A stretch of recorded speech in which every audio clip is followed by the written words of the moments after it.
there to make you feel better. If anything goes wrong, we're gonna blame you anyway, so don't worry about it.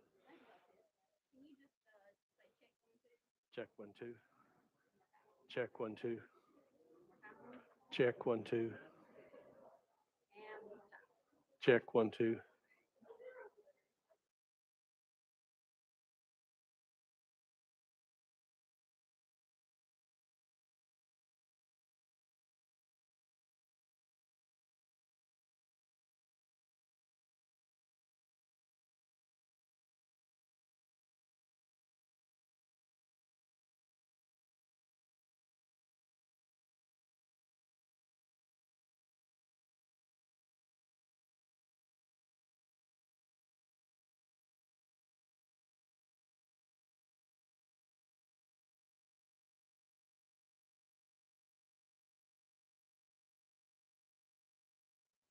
Check 1 2.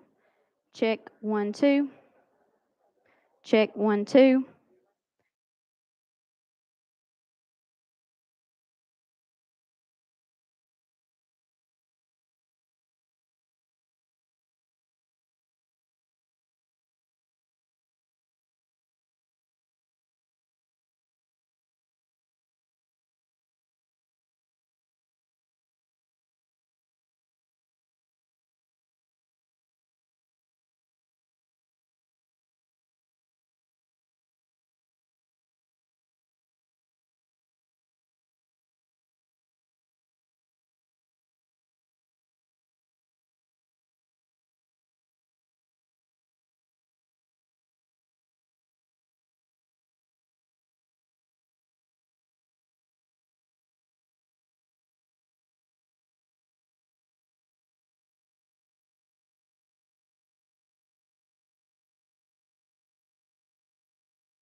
Good afternoon. I didn't realize what time it was. I was so glad to see everybody. I was socializing and I realized I'm running a few minutes late, so forgive me. I want to thank you all so much for coming out today. I'm Tracy Thomas, the director here at the library. And we wanted to start off today. You know, we always let Dr. Ted Spears do our introductions, but today I just wanted to acknowledge this crowd has loved so well our brown bag ladies that have always, served in the reception area. And unfortunately, because of COVID, we're not able to have our reception time, but I could not let the day pass without acknowledging Kathy Vogt and Miss Thelma Evans. And it's just a huge void for us to not have them here with us. So I just wanted to take just a second just to remind you that through the years, we've made some great friends because of Brown Bag, and we've been served by some really sweet people. And I just wanted to take a second and acknowledge them. Thelma's son Charlie is here with us. Thank you, Charlie, for being here.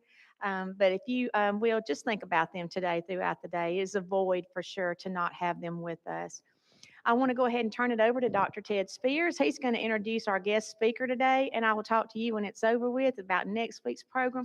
Thank you all so much for coming out. We have missed everybody so much, and we're so glad for some return to normal. Dr. Ted? Thank you, Tracy. It's a real pleasure to welcome all of you back for the kickoff. We're going to have a 5 program series, and Tracy will tell you more about it at the end of the program today. But today is a program that I've really been looking forward to. I've been really excited about getting Lee Sentell, who's a native of Ashland, and as you all know, he is the dynamic individual behind the Department of Tourism for the state of Alabama. Uh, if you don't, you won't forget this, but you'll wonder why one person had the influence. The year or two before he took over, and he's been there under 4 governors, been there for 2 decades, and they made tremendous increases. But I like to deal with figures sometimes. In the time that he's been there, he has brought in with his leadership and the change and doing all those wonderful things where you go you go to the beach, you go to the mountains, you go to the Tennessee Valley, you visit the space camp in Huntsville, you go to Montgomery, look at the uh, state government. He puts things out there and has done some wonderful things, setting up the Robert Trent Jones thing that he worked with the retirement systems on. The man did everything, but what he's done is brought billions of dollars in tourist trade into the state of Alabama. And nobody he used to the Bureau of Tourism would have to go ask the state legislature for money. Now that has turned around. The state legislature goes to Lee and asks for money. So the kind of success.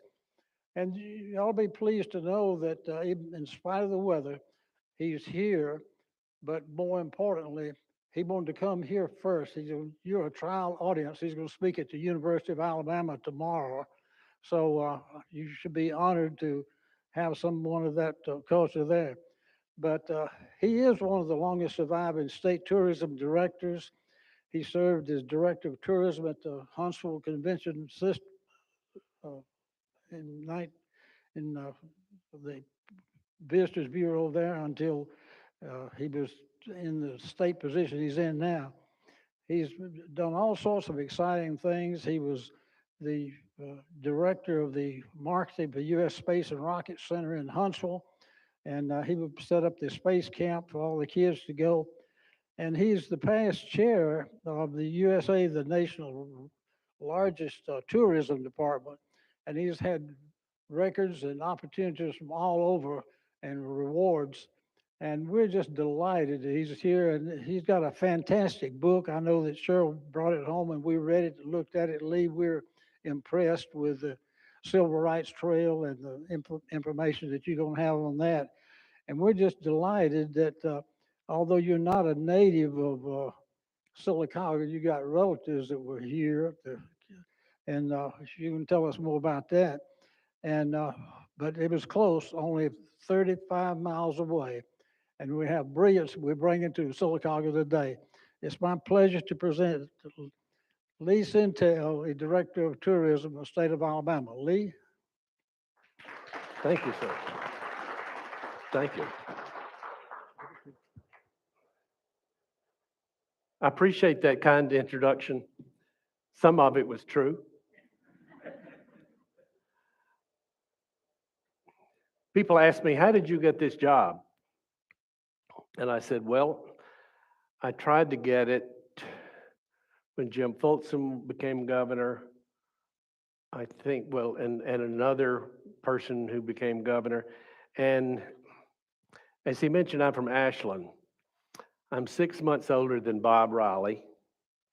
I've known him since the nursery of the First Baptist Church in Ashland. So when Congressman Bob Riley, who used to be your congressman, when he was elected governor, he met with people who were going to advise him on his cabinet appointments. And when it got down to the tourism department, several people had some suggestions, and he said, that's already handled. I don't need any other suggestions. But when he was campaigning for office, I heard him in Huntsville speaking to a group of people at a fundraising event. And he said what he wanted to do is get some $1 a year people, some almost retired people, and come run some state agencies and get things straightened out. And I knew that I was going to get this appointment because my Bob had been a lifetime friend of mine.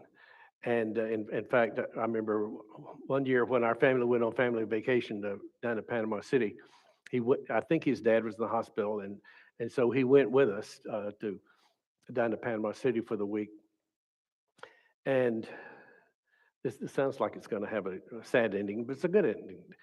He knew that my mother was under hospice care when he was when he was elected.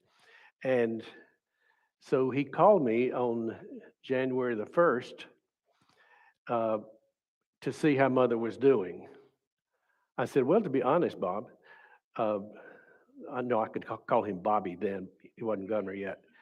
And so I said, well, Bobby, she told me she was going to hang on till see if you appointed me to this job and if Auburn beat Penn State in the bowl game today. and he said, well, you knew you were going to get this job, didn't you? And I said, well, you haven't formally asked. And so anyway, it was almost like he was on the phone, and he cleared his throat and, made this, Mr. Sentell, it would be a great honor. He was just having fun. And so after that phone call, I called my sister that was looking after my mother that day. And I said, Bob has offered me that job. And my mother watched the ball game, and she passed away that night. And so, that's a good exit when somebody is that sharp. And but to be honest, when I was sworn in a couple of weeks later, I didn't know what the salary was because he'd been talking about $1 a year guys, and I didn't know if I was going to be one of those $1 a year guys or not. But it was the newspaper what my salary was going to be, because I think the conservation commissioner and another position was announced, and we were in that same story, and it told what the salaries would be. The other two guys' salaries were higher than mine, but I didn't care. I would have done it for $1 a year because I've been trying to get a position for a long time, because I had been director of marketing at the Space and Rocket Center for 10 years. And the only other job that I thought in the state that was bigger than that was the state tourism director's job. And the reason I wanted that is because this agency was 50 years old at that time when I got the position 20 years ago. There had only been one other person with a tourism background in this position in the first 50 years, which suggested that governors didn't have, a high respect for that office, it looked like. And so, but the good thing is, and nobody's more surprised than I am that I've been here this long, because I really needed, when I got this position, I needed 4 more years in the state system till I could retire. And the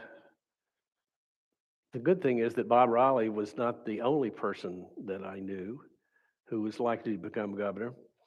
I was a year ahead of Kay Ivey in college at Auburn, and I covered student government for the Auburn Plainsman. And when Kay Ivey hit campus, she was freshman senator, sophomore senator, junior senator, and then the first female vice president of Student Government Association. But at some point in that time, I started telling Kay Ivey, you're going to be the first female governor of Alabama. And that was actually before Lurleen Wallace. And I would say that we're professional friends. We're not necessarily personal friends because, my goodness, she's been so busy throughout her career.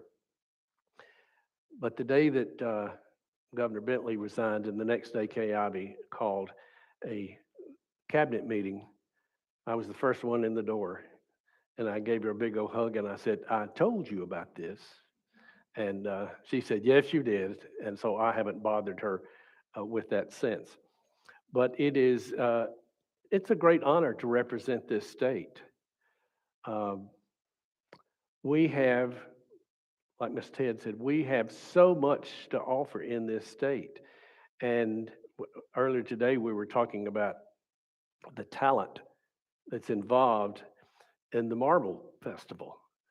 And over 10 or 12 years ago, I was invited to go with Al Head and Governor Riley and others to Pietrasanta for what eventually led to the creation of your festival.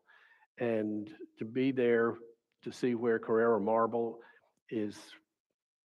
comes from was just an amazing experience, because Well, you people know a lot more about marble than I do, but at least I knew enough about, I had seen the Pietà during a New York World's Fair a number of years ago, and I knew that that marble came from Carrara.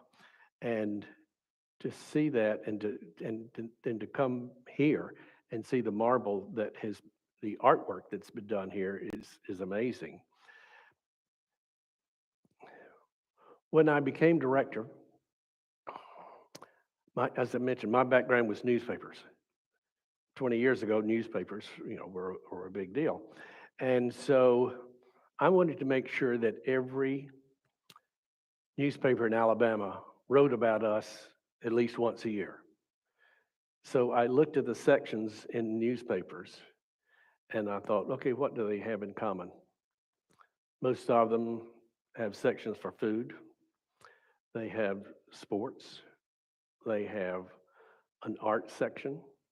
And so I decided, okay, we're going to do years of those events, of those themes, because I'd already promised that to the head of the art museum in Montgomery. I'm sorry, in Huntsville, and I would get calls occasionally from the head of, or the board of the art museum in Huntsville, and he would complain and say, "I hear that you had a travel writer in town, and y'all took them to all the museums but ours." And I would say, "Well, this was no degradation of y'all, but travel writers do not like to go to art museums because the exhibit that's on display now is not going to be there when their article comes out, whether it's 2 months from now or a year from now." And so, but I said, I mean, after I'd heard from him a couple of times for this very same thing, several months apart, I said, "I tell you what, I think Bob Riley's going to be elected governor. I think he's going to appoint me to this position. And I assure you, we will devote an entire year to the Year of Arts," and which we did. And so I said, "And I'm going to give you several years' notice when that's going to take place." And so that's how we decided to do the Year of Arts, which led to our involvement with your museum. We found out that people really liked the themes that we were having because tourists would stop at our welcome centers, several years into this, and they'd say, I mean, by July, they were already asking about, okay, next year. They would say, "We love the your year off themes. Nobody else does that." And they want to know what's going to be next year's theme. And we said, "Well, we've already decided, but we're not going to tell you because we don't want you anticipating what it's going to be." But we have had a lot of fun doing that. The last year of Bob Riley's term was 8 years. And I wanted to do something. I grew up being interested in politics, particularly what I think of as retail politics, because when I was a young kid, Jim Folsom came to the courthouse square in Ashland, and me and Bob Riley and that generation, I mean, that was huge. To have the governor to come to your town campaigning, and he had his suds bucket, and he had about a three-piece string band, and that was just mesmerizing because we had never seen anything, a politician live. And so I told the governor that we want to do a campaign called the Year of Small Towns and Downtowns, something everybody can get involved in. And I said, I want to give a historic marker to every town that agrees to have a homecoming weekend. And he said, "Okay, how much are markers?" And I said, "They're $2,500 a piece."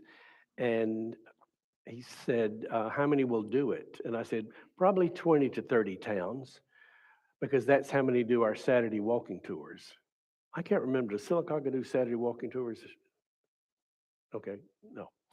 You can, we do them I think we do them in April now. And so he said, "Well, how will you pay for this?" And I said, "Well, there's enough flexibility in my advertising budget to pay for that, to pay for 20 or 30 markers." And he said, okay. And so the League of Municipalities in Montgomery heard about that idea. And so they asked me to speak to their annual conference in Birmingham to talk about that, about the year of small towns and downtowns. And so, as I said, we had budgeted for about 20 or 30. There were 700 delegates from municipal governments at that conference that heard me say that. 215 towns signed up for a $2,500 marker. That was $500,000, which was unbudgeted. But we had told people, you have to tell us 18 months out, what is the date for your event and where's the text for your marker? And so that worked fairly well. There's a company in Ohio that is the biggest maker of historic markers. It's called CWA Studios. And this was sort of coming at the end of the recession, where a lot of towns and other people just didn't have the funds to do historic markers. But because we had stretched those out over an 18-month period, they brought people back that they had laid off. And so these markers were arriving in these towns sometimes only like 2 weeks ahead. It was all just-in-time delivery. But CWA Studios loved us. They loved the people down in Alabama because other people weren't doing historic markers. And so ever since then, when we needed a marker in a hurry, we would call Brad, the president of the company, and he would put us in line, because usually it's about a 4-month period to get in line. And so when we found out years later that President Obama was coming to Selma for the 50th anniversary, I thought we need a new marker, because there's not a marker in Selma that says that that the United States has a black president because of what happened at Selma. And so 2 days before Obama arrived, I got a call from the mayor, and he said, your marker's in, what do you want me to do with it? I said, put it up. And he said, where? I said, I don't know, it's your town. And so I had no idea that that marker would happen to be right behind where the president was going to speak. And so there's a famous picture of John Lewis introducing President Obama. And he and President Obama and John Lewis hug as president is walking to the microphone. And our marker is right behind it in that picture. And so that was one of those things that it's a nice happenstance. It's something that it was lucky, and so we were glad to see that in pictures. What I'm talking about today is a book about civil rights. And the title is The Official United States Civil Rights Trail, What Happened Here Changed the World. And people are a little surprised, even when I told Bob Riley that I was going to do a campaign on civil rights. He said, why are you going to do that? And I said, well,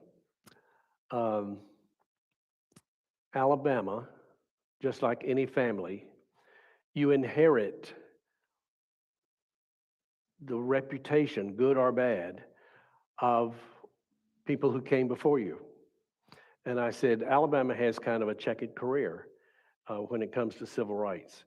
And we need to show people that Alabama has changed. And it's not the Alabama that happened before. I said, just like any family, we need to put our best foot forward. And what most people didn't know is that Alabama had been doing a little bit of civil rights marketing for 20 years before then.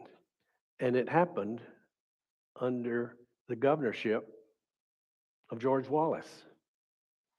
In 1982, when George Wallace was running for what turned out to be his last term, he was behind.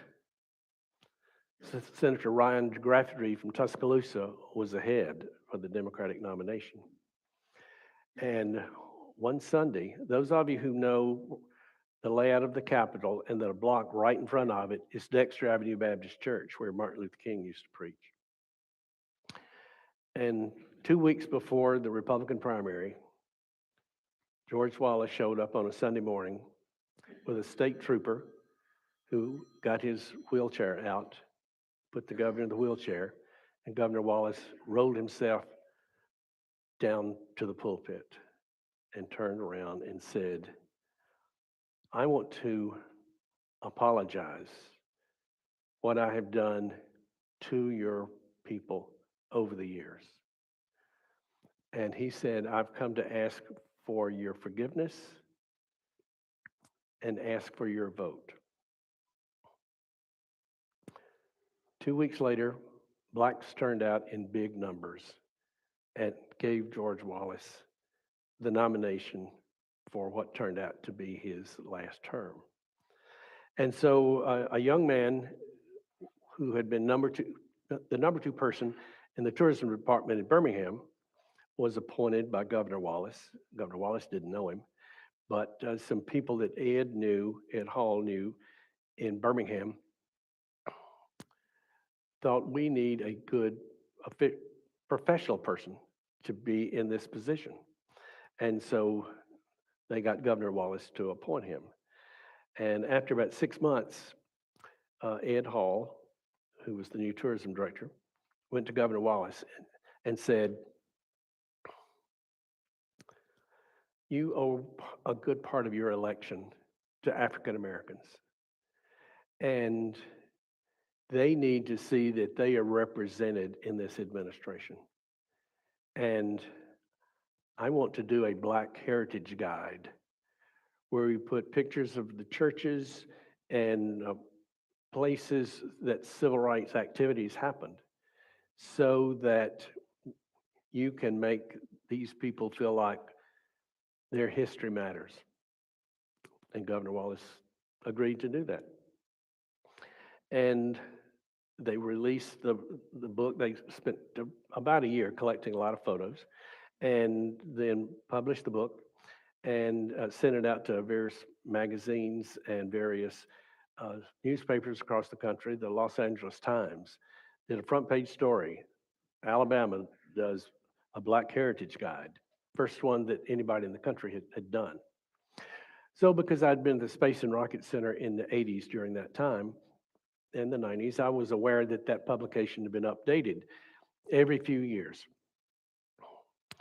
But when I got there, I thought, this is an outdated publication because it addresses Black history, but it doesn't address civil rights. And that's what Alabama is known for. That's what people for the last 50 years, even uninvited, they've been coming to Montgomery. They wanted to see where Rosa Parks was arrested. They wanted to see where Martin Luther King's church was. And so that really started it. But I inherited that book that had been updated 3 or 4 times. And I looked at it and I thought, this is not really relevant because the topic these days is not Black history, it's civil rights history. And those are the people who are coming to see Dexter Avenue Baptist Church and some other locations. The reason I became aware of this, it really like 20 years earlier, or 15 years earlier, because I was working on a travel book about Alabama. There wasn't one. So I wanted to raise my profile in the state so that people would think of me, and not just the guy who'd been at the Space and Rocket Center, but a person who was interested in history for the whole state. And so when I was doing research on my book in 92, I went to Montgomery, bought 2 books in the basement of Dexter Avenue Baptist Church. One told where Rosa Parks got arrested, the other on where she got on the bus. And I went down to the location down at Dexter Avenue, no historic marker.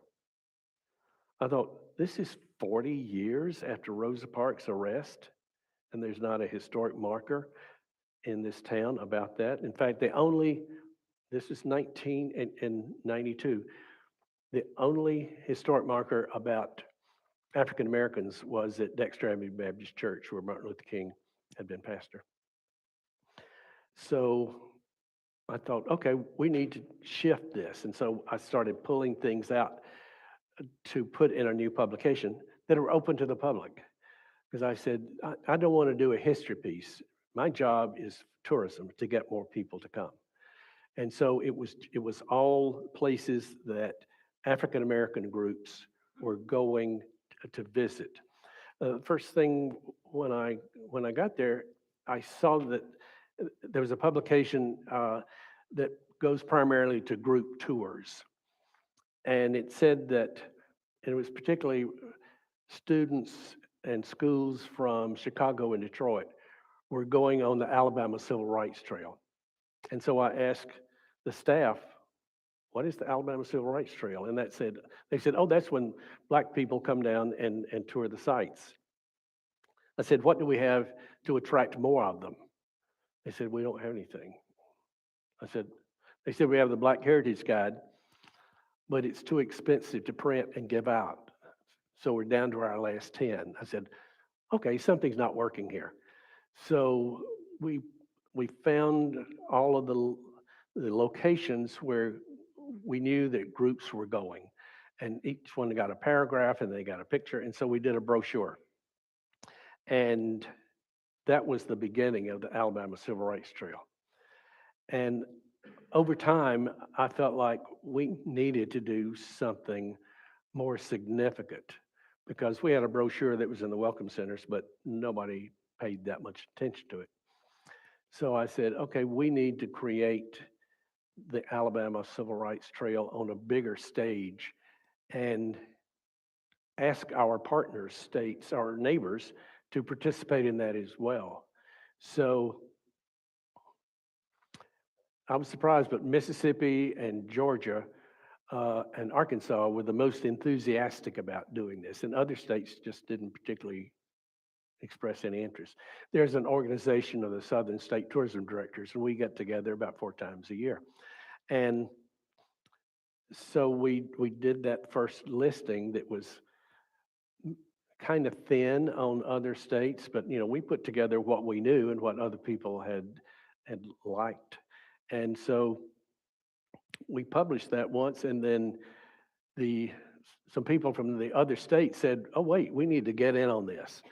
Because when they found out that motor coach groups, and that's who we're after as well as the walk-in visitors, when they found out that motor coach groups were interested in that brochure, they said, we need to be in that too. And so in 2008, we did a much more significant publication about the U.S. Civil Rights Trail. And tour groups started coming more. The media started covering. The media liked that a lot. And how many of you are familiar with the Equal Justice Initiative in Montgomery? I'll go ahead and call it the Lynching Museum and the Lynching Memorial, because that's what it is. And that has really been a big boost to civil rights visitation, because Brian Stevenson, the guy who did it, is just an amazing speaker. I had heard him once before in Birmingham, but I couldn't believe that a guy with that kind of firepower and contacts had lived in Montgomery for 20 years, and I had never heard anybody mention him. But the opening of the Equal Justice Initiative, the museum, and the memorial, primarily the memorial. I mean, that's what gets everybody's attention. The memorial has just been there 4 years, and they already have a much bigger museum that opened October 1. It's a phenomenal experience when you go there. The first year that the Equal Justice Initiative was open, where they had the memorial and they had the museum, 400,000 people came the first year. 500,000 people came the second year. Of course, COVID has cut that back a lot, but those are big numbers. The Space and Rocket Center was 40 years old before they ever got to 1 million people. And Space Camp had gotten a lot of attention. I was involved in the Space Camp movie that was done in the 80s. And so people know about that. And the movie Selma has had a lot to do with interested in civil rights tourism. Anybody see the movie Selma? Ava DuVernay, who she's a good friend of Oprah's. Oprah has a small part in it, but she had a bigger part off stage because she's the one that got the money from people in England that really paid for it. If you happen to see the movie Selma pop up on TV, watch it closely the next time. There are only 2 people from the U.S. that are in that movie. I think that's what makes it kind of powerful, because these are very good actors, but most of them you've never seen before because they mostly work in Europe. But like I said, just 2 people, the guy that plays Judge Frank Johnson and Fred Gray, are the only 2 Americans in it. Fred Gray is a person who was Rosa Parks' attorney. He was Martin Luther King's attorney, and he is still active at 86 years old. He is an amazing guy, and he was 21 years old when Rosa Parks got arrested, and he got involved. But he's an amazing guy on his own. So we had a beautiful website about the Civil Rights Trail from the 12 locations, and I've worked with Bernice King, Dr. King's daughter, a couple of times. When I was in Leadership Birmingham, in the class of 2012, each class is supposed to do a program. And because I love historic markers, I was aware that there was not a historic marker where Dr. King wrote "Letter from Birmingham Jail." Because I would ask people, is the jail there where he was arrested? Is it the same jail? And most people didn't know. So I said, okay, that's a perfect reason for a historic marker. And so I got Bernice King to come over from Atlanta, and she unveiled the marker with Governor Bentley and the mayor of Birmingham. So we had a great website with the various states, and I decided that we needed more than, that Civil Rights Trail should be more than just a website. And so I asked the people who did the website, a company in Birmingham, and I said, let's turn that into a book. And so they took all the photos and laid it out in a book. Well, there was not as much information about it as I thought there should be. And being an old newspaper guy, I thought, okay, I'm going to write a summary of what happened in each of these 14 cities. It focuses on 14 cities because those are the ones that have what we call the most tourism product. And so that's, the book has been out for a year. As we were wrapping up the book, this is the book, and I wrote a box which, when this is over, I'll sign them and give them to the first 16 people who want them. But as we were wrapping up the book, a book called U.S. Civil Rights Trail came on the shelves, and I was not aware that anybody else was doing a book. They're totally different. Mine is what we would call aspirational, to make somebody say, gee, I'd really like to go and see that. And this is a book, if you do go, I encourage people to buy these, because my goodness, this young lady, she must have spent a year traveling all over the state and all over this country to write about civil rights locations, because she tells you what to eat, where to stay, and maybe even what to shop for.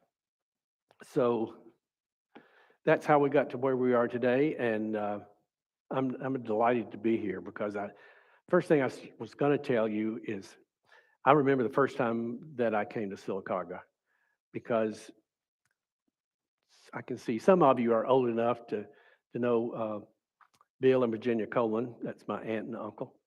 And I guess my twin sister and I we were still in grammar school, and we came over to a Shakespeare play. And that was the first time I had ever seen a live play. It was at the high school, and students were performing Romeo and Juliet or something. I had just never seen anything like that. And that, so Sylacauga, now I love theater, and it really started in Sylacauga. But I've talked long enough, so I will see if there are any questions. Question, if you'll raise your hand, I'll bring the microphone around to make sure we can hear it good.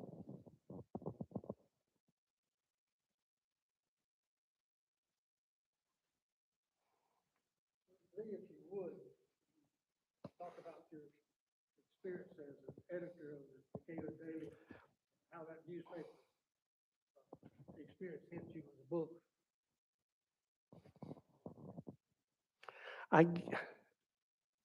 Ms. Ted, I guess once you're a newspaper writer, it's something that's in your blood, and you feel like, okay, I see something, then I need to tell other people about it. And so I guess I thought that the locations that we had that attract the most tourists, that's what this book is about. It's not where we're telling people this is where you should go. We selected the cities in this book because these are where the most tourists are already going now to see civil rights experiences. That's why we have 14. It's interesting that the young lady who did this book, she picked the very same ones to focus, except she also added Charleston, South Carolina. And we didn't put Charleston in there because they don't have a real anchor attraction for civil rights. They will in a couple of years because they're doing the International African American Museum. That is going to be a lot about slavery, and about the transatlantic movement of slaves. But the difference is hers is done by the Moon Company, and so Moon U.S. Civil Rights Trail. So if you're going to go, buy her book. But I'd be happy for you to read the first, sort of our first version, which is to get people to explain what happened. Because I was a little, of course, I was very aware because I was in college and then working for a newspaper in the 60s. And I heard Dr. King speak outside of Montgomery the night before the Selma to Montgomery March ended. And it was an amazing experience because I was surrounded by the people who had been marching for 3 days. And Harry Belafonte had put on an entertainment event, and they had Peter, Paul, and Mary, and Joan Baez, and a lot of people there. So it was exciting, but it was also I knew it was dumb to be there because I'd gotten a fraternity brother of mine from Mobile. I said, Nina Simone is going to be singing with Peter, Paul, and Mary, and Joan Baez in Montgomery. You want to go? I said, sure. And so when we got there, it was on a football field behind it was the Catholic black school and hospital. So there's a ring of lights outside circling where everybody was. And I remember being aware at the time that whoever was only behind those lights, they could see us very well. But when you're inside that light, you couldn't see who's out there. And I was very aware that it would be easy for somebody to, if somebody had a rifle, they could pick out white faces because it would have been kind of easy. But I knew it was stupid and dangerous to be there. But it was an amazing experience to have sort of been on that fringe of the civil rights movement. Sir. I'm a retired school teacher and have been to many of these places. I'm real interested in what may be being done with the flotilla. Oh, good. Yes. People in Mobile feel like they've unfairly been left out of the civil rights trail. Well, in Mobile in the 60s, blacks and whites discussed things in the town. And so they didn't have the kind of violence. Martin Luther King, he provoked Bull Connor, played Bull Connor like a fiddle. And I mean, that's what King would do. He would go in and act in a nonviolent way to push the law enforcement to create activity that would get them news coverage. That's exactly what he was about. The Clotilla I mean, that's an amazing story. I hadn't spent a lot of time in Mobile in my first couple of terms. We would go down there and, of course, do things about the beach. But I'd heard about the Clotilda descendants, but a lot of people in Mobile said, don't listen to them. They're making that up. That didn't happen. But to find the parts of that boat is kind of amazing. So there are 5 families involved in that, 5 major families of the descendants.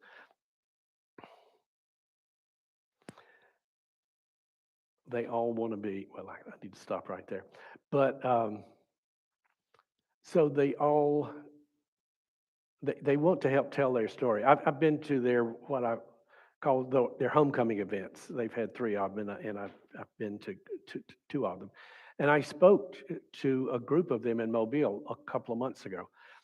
And I said, you need to get as much information as you can among your family members to do a profile of the major member of your family that came over on the Clotilda or was descended from someone who did, and bring that person to life. We have a lady, an African-American lady, who used to work for the Chamber of Commerce in Montgomery, and we were going to have an event, an industry event, a trade show event. And I said, okay, let's have somebody dressed in an astronaut suit to represent Space and Rocket Center. Let's have a Helen Keller person. Let's have, other things that people would recognize as Alabamians. And I said, oh, let's get, Ann looks like Rosa Parks. Let's get her dressed up too. And so that soon after that, Ann Clemens, they reorganized the Chamber of Commerce, and she lost her job. And she decided that she was going to become Rosa Parks. And so she shows she is paid and plans, and people invite her to walk in on their meetings that they're having in Montgomery. And she comes in and she'll say, her little pillbox hat, and she'll say, well, her purse, and she said, oh, I'm so sorry, I'm interrupting something. I didn't mean to do this. My name's Rosa Parks, and just in a very soft voice, and it gets people's attention. That makes them know they are in Montgomery and that they are getting a part of a civil rights experience. And so when I spoke to the descendants, I said, pick a family member. Doesn't matter whether it's a man or a woman or not. Write a script for that person to represent your family. And, don't just make stuff up. Use the information that everybody sort of agrees on. This is what we've heard. And so I think that's that's the way that they're going to get this started, because they have a heritage house that will open later this year. So they're starting out with a museum. I think that they absolutely need to have a replica of the Clotilda on dry land, so that people can try to understand how 110 people can survive 4 months lying on top of each other like cordwood. That's the position that they slept and ate in, coming across for 4 months. And because without the sense of scale, nobody's going to be able to think about it, because we've all been on boats that, 100 people could just walk around on. But no, this is literally almost stacked on top of it, one another. But it will be Mobile's big connection for, I mean, that's a much bigger story than the civil rights story is basically 55 to 68. And yeah, but this country is much more interested now in talking about stories like this than they ever have been. So it's something you can take your students to see. And I'd say it's going to be a couple of years before they really get that together. Do we have any more questions? What do you teach?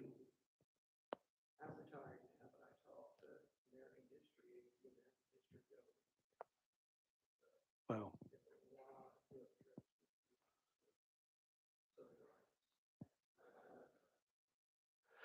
So what did the kids learn from that, from the tours?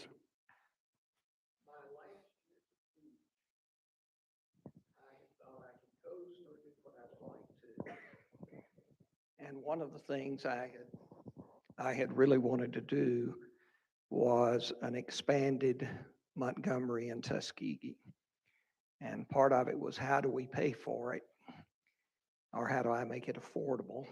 And so what we ended up doing, and again, the teacher in me, I don't want them missing too much school, so we tied it to the Veterans Day holiday. So we ended up going to Montgomery and the tour of the Capitol with, I don't remember his name, but the black gentleman that was a pallbearer with Governor Wallace, who does tours there. And we did that and then drove on over to Tuskegee. And of course, the Capitol was open the day before Veterans Day. It would have been closed on Veterans Day. The King Memorial, Dexter Avenue King Memorial Church was closed on Monday, but we open on Tuesday with the Veterans Day. So we went to Tuskegee and spent the night in the Tuskegee Armory on the floor or on cots, which arranged through Aniana is where I taught. And when I had explored the armory there, they said, we think we can get it for you for free, and we'll supply pizza and Coke that night and go with you. So we did that, had toured the Tuskegee campus, had arranged to tour the Booker T. Washington. We're going to the Airman Museum, and when I had called, they said, well, you won't be here on Veterans Day? And I said, well, we've got appointments in Birmingham. And I said, will there be airmen there? And they said, well, normally there have been. We can't promise. There were not, but there were two speakers, one a daughter of one of the airmen who had written a book, and another who had researched how the government had tried to downplay the significance of the contribution of the airmen. So I said, we can only hear one. Well, the other said, I'll speak to them individually, and did. Then we went by Notasulga, and of course I had assigned students research. And so I said, tell us about the Rosenwald schools. And then we were back in Montgomery for the tour at the Dexter Avenue King Memorial, and the lady who did the tour was fabulous. Burst into song for us with some of it. Was that Wanda? I don't remember her name, but I think that was it. Was this the last couple of years? It was well, let's see, that would have been 2014, Veterans Day 2014. And then we went to the parsonage, and I had shown them the film, The Long Walk Home. And so to me, the people I heard the most from were my Hispanic students, who shocked me by saying, thank you so much, and we're very interested in the civil rights era and all of this. So, of course, the gentleman at the Capitol had said, well, you know, this spring is the 50th anniversary of the Selma March, and the kids, yes, let's go. I said, that takes a whole lot of planning. I said, I don't think that's doable. But, they responded very positively to it. Of course, my county has a low African American population, less than 2%. Although the larger number do live in the Aniana area. But, I thought it was a very positive response and have long advocated for more field trips for students. Well, we're finding not just students, but there was an organization, representatives of college alumni associations. It's a group called Education Travel Consortium. And this group decides every year where in the world are they going for their next big excursion. Because the reason that they go to one place is because somebody has decided this is the next great destination somewhere in the world. And 3 years ago, that group called and told us they were coming to Montgomery and said they were going to be in Montgomery for 4 days. I said, there's not 4 days worth of civil rights experience in Montgomery. They showed us otherwise. But I think 2 weeks from now, on the same day arriving in Montgomery, is going to be a group from Harvard and one from Stanford, both on the same day. So COVID had stopped all of that. They came 4 years ago, but everybody's been planning. So as things open up, we're going to see more school field trips as well as these big excursions. I mean, it's a week-long trip that Harvard is doing. They're going to fly to Jackson, Mississippi, go to Little Rock, go to Memphis, come down to Birmingham, and then Montgomery and fly out. And that's a week trip. And it's $4,000 just for the part on the ground, plus their travel. But we're going to be seeing a lot of that because there's a lot of pent-up demand. Well, people just want to go somewhere. They want to travel. Thank you, Lee. I have one question before we Mhm. close. Most of our programs, we normally focus on one place. Maybe it's Muscle Shoals or maybe it's Ivy Green. So it's a singular location to travel. And so we love programs that springboard where people can actually go take a day trip and go somewhere and see something. Just your personal opinion, since there's so many locations in the book, what's the number one thing we need to see? What's the number one place we need to go if we don't get to do all of them? Oh, wow.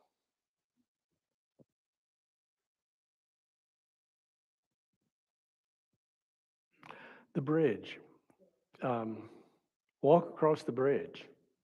Before the movie Selma, very few tourists were coming to Selma.